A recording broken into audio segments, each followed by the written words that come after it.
Hi, my name is Jonathan Booker. I am the loan officer at Urban Gate Capital.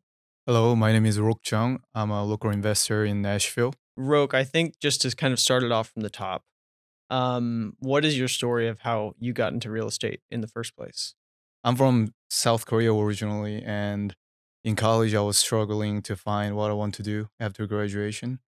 And I tried many different things and wanted to always become an entrepreneur.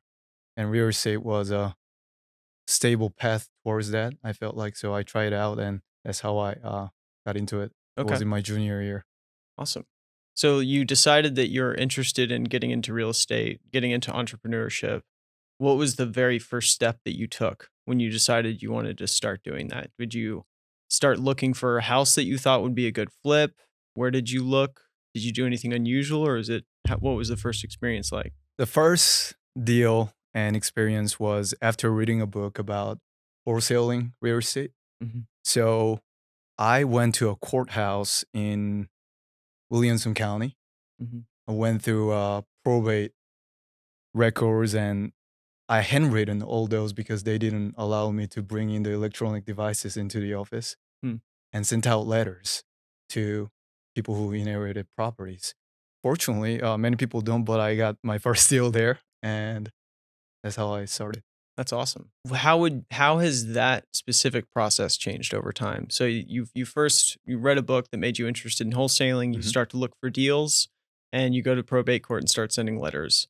So starting from then, how has the process of finding deals changed from then to today? Has any of it changed, and how have you improved on that over time? I absolutely feel like finding deals is the most crucial, important component in real estate and renovating homes. Since then, I tried out many different things. It wasn't like I had a instruction on what is the next marketing method, what to Hmm. go after, but it was more so of a trial and error, trying different things, going after high equity homeowners or foreclosures, and finding what works for me. That what has been my process. When you started doing flips, I'm curious how the process of just completing a renovation Mhm. has evolved from when you first started to what you do now. You're able to source materials much cheaper and materials that at least look more high quality than a lot of our other borrowers. And I think the default for a flipper, especially someone who's just starting out, is going to be to go to Lowe's or Home Depot and just, buy everything, have them come measure, install, things like that. Go to a Mhm. local supplier because that's the easiest thing to do. But you notably don't do that. I think you source a lot of your product from overseas for each flip. I know that's benefited you a lot. Can you share about your process of how did you find the suppliers that you use? How long did it take? How do you find them so that some of the people who are looking to get into this can learn? Right. It started from the simple idea that if I source these materials overseas, it may be a lot cheaper. So I just started Googling them, and that's how I found about suppliers. And also, I visited lots of vendors in Nashville, and it's hard to differentiate your product from competitors when you're using the same cabinets and same vanities, same countertop because they all look the same.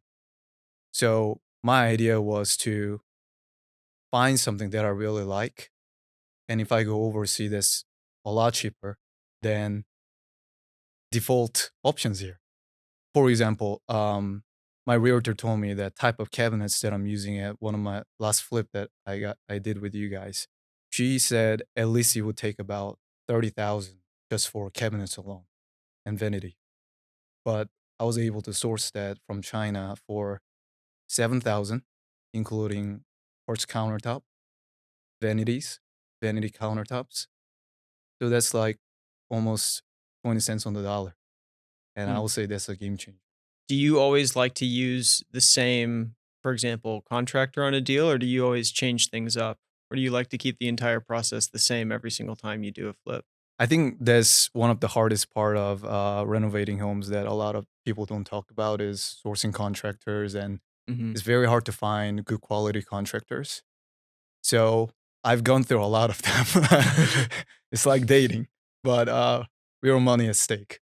Mhm. So yeah, people recommend me different types of contractors, but sometimes they don't do the quality of work that you are expecting. Mhm. A lot of them are, like, for example, used to flipping homes that are worth $200,000 to $300,000, whereas I'm expecting more so of 600 to 700. In that case, I would have to find somebody else that suits better for specific project. But that's been a constant struggle. But now I have many different subcontractors and contractors that I can rely on. But it's a still ongoing process. What is the 80/20 for you on finding deals? The reason being that I mean, as you said, the most important part to any deal is finding a good deal. Right, You know, you can if you don't have a good purchase price, no matter how much you torture the numbers to death, it's not gonna become a good deal anywhere right. along the way. So, what do you think has been the thing that you do Mhm, that helps you the most or the most kind of effective strategy that you have for finding deals? mhm. Is there a specific thing you do that helps you that is more effective than anything else, or is it just whatever works, works? Yeah, I think this this may be the secret that I have. I think it was Howard Marks, investor, who famously said, like, if you can find forced sellers, you can make a career out of it. Forced seller, meaning in real estate, maybe like foreclosures. So I am constantly in touch with homeowners who are under financial pressures. And I think that has been a source, great source of my some of my deals. Just to wrap it up, Roke, what do you see, the future being like for you? So you started off your real estate journey just doing some standard stuff, wholesaling, got Mhm. into flipping. Um, what do you want to do in the future, and what are you doing now so that you can get there? I see two components in real estate investing or renovation that I can have an impact on. Is first is the entry point, buying property at a cheap price, low price. They can definitely benefit every investors and renovator. And also the second part is after the purchase, how much value can you add to the property?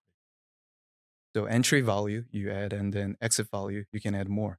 In last decade or even 5 years ago, I don't think there was much room to add value in Nashville because property prices were almost half of what it is today.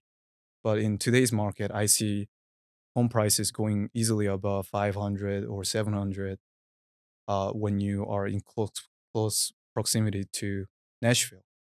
So my strategy is to purchase, make a good purchase at a good entry price, and then maximize value as much as I can.